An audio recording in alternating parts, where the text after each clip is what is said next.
Welcome, all my fellow Redskin brethren and sistren. I am your man and resident Redskins fan, Lou. Thank you for joining me here on the Redskins Report, or as I like to call it, the Redskins Rapid React quickly on the R3.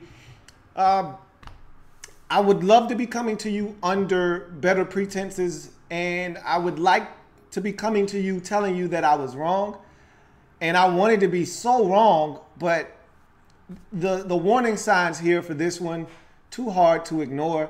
Obviously, I'm dressed in all black like the Omen. That means we took one right on the chin. And 33-19 probably doesn't really do the effort that the Redskins gave in this game justice. The late interception really skewed the score, but too many mistakes. I've said that about this team at least 3 times this year, where we made too many mistakes to win the football game. And it's already hard enough winning in this league when you just line up across the team in front of you. It's a tough league to win in. Everybody's got a chance to beat you any given Sunday. We've seen that more so this season than most. And so just trying to line up and beat a team, that's tough enough in itself. Try doing it with 5 to 6 backups on the offensive side and another 3 or 4 on the defensive side, and good luck. Then add to the fact that you think it's okay to turn the football over and make mistakes, and you end up losing the football game 33-19, and that's what we did in this football game. And it was wet. We knew the weather was going to be a factor, and I told you that sided with the Cowboys. We're not a physical football team. We don't maul teams and take teams and ground them into oblivion like the Cowboys do. They are built for this type of weather. They're built for December and January. We're not. We're a finesse football team, especially on the offensive side. So to think that we were going to perform better than them in this kind of climate, you had to know. You were fooling yourself if you thought that we were going to be able to out-physical them in a game where it was going to be a mutter, where you knew you were going to have to be able to run block, pass protect, but for the most part, be able to run the football. And Ezekiel Elliott, they turned around and handed him the football 30-plus times, $150 for him. He ate us up in this game, and we had no answer. And I thought we would be able to do a better job stopping the run, but I was wrong. We simply were not good enough stopping the run, because that's where they got the bulk of their yardage. You look at Dak Prescott. He managed this game. He didn't do anything special. He didn't have to.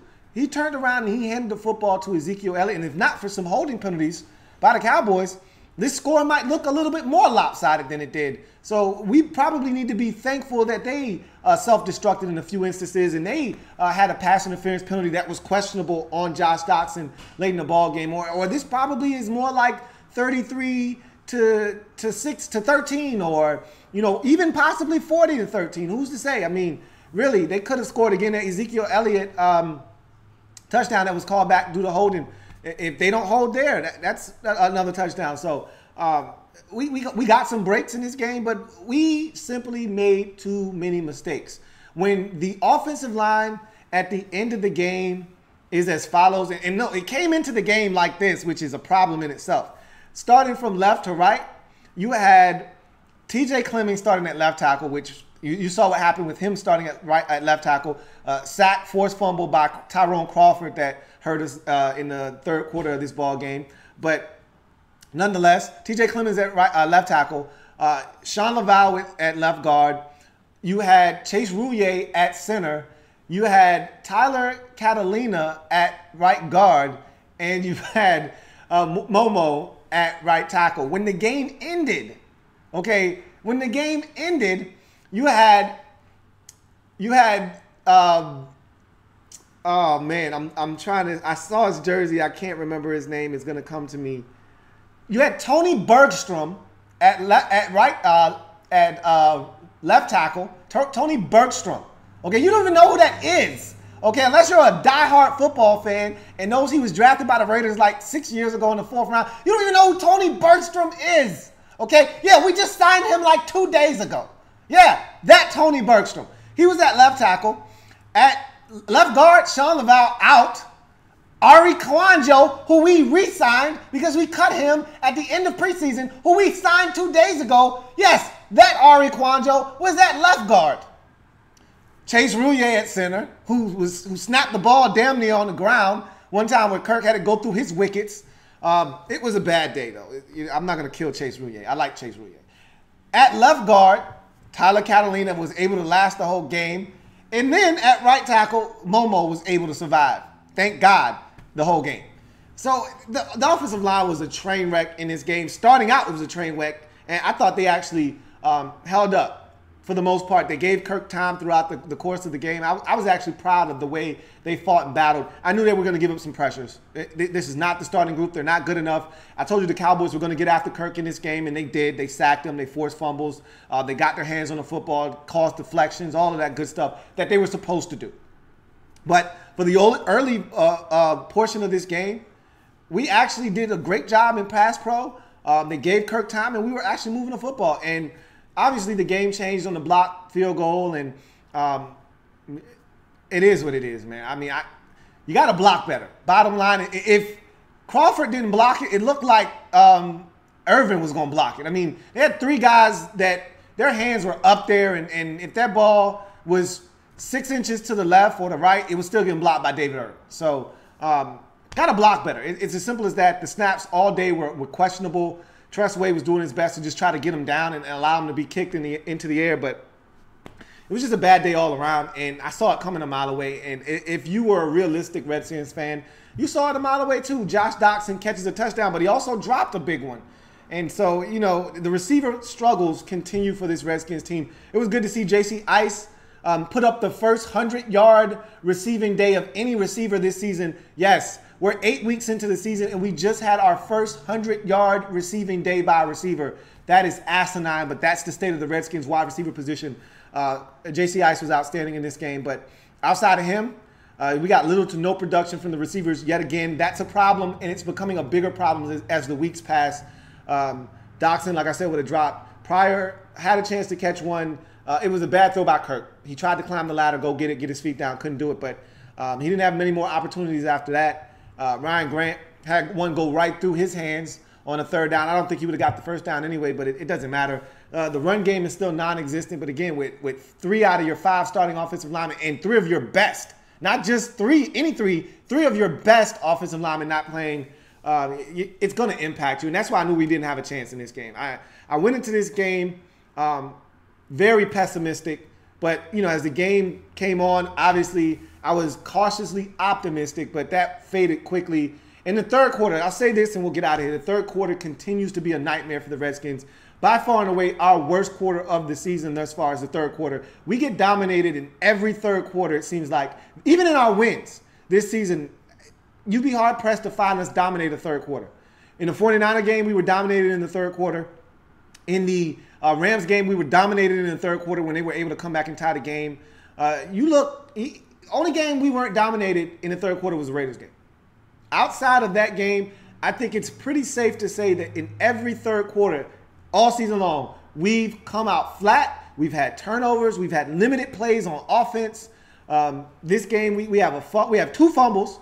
Chris Thompson on the kickoff. Special teams has killed us this year.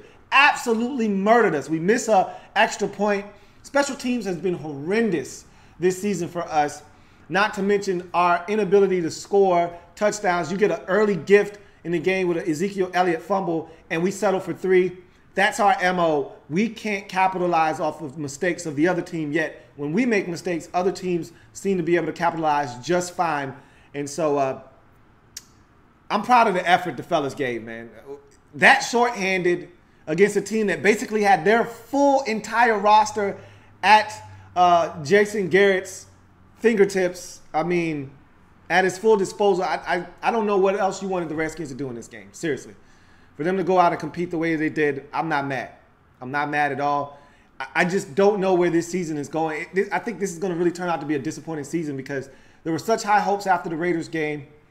And to see where we are now and with the injuries and the schedule coming up, I mean, we could easily, we literally could look up and be, 3-6 going to New Orleans in about 3 weeks. And at that point, your season is pretty much done. So somehow, some way, if we want to have a shot at resurrecting our season, we've got to get through the next 3 games at 2-1. I don't know how we're going to do it, but we got to find a way to get to 5-5. If we're anything less than 5-5, this season is done. Even though we've got a soft back end of the schedule that we can win some games. Giants twice, Denver Broncos, Chargers. There's some winnable games back there. Cowboys again. All of those games are winnable. But health is an issue and a concern. And at this point, psyche is we lose Jordan Reed again. Niles Paul, serious concussion. I mean, goddamn, how many more injuries can we sustain? Even our backups are getting hurt.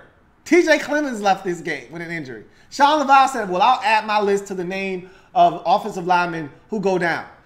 When will it end for us?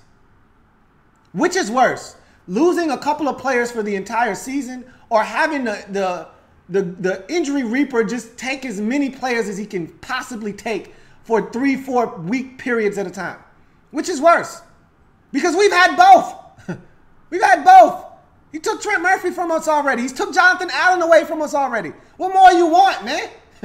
Leave us alone. Go tear somebody else's team apart. Leave ours alone. Damn. In any event, though, Cowboys took care of business, man. They ran the football. They did what I expected them to do. They harassed our quarterback because our offensive line was in tatters. They did what I expected them to do in this game. And they come away with the 33-19 victory. They go to 4-3 on the season. We drop to 3-4, and now we got to go to Seattle.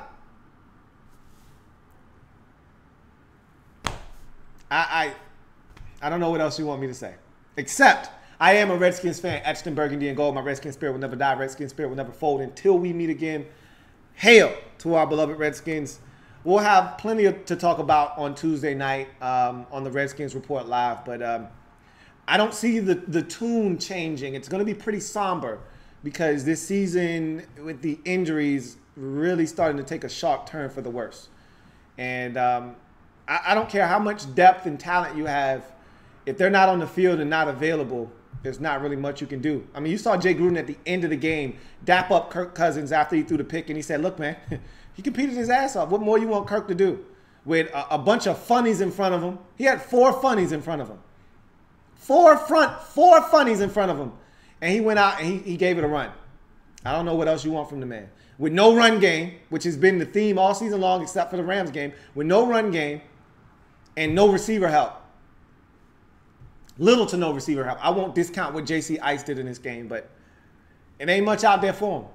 So, hats off to Kirk for giving it a run, but it is what it is. I'll see you guys on Tuesday. Have a good one.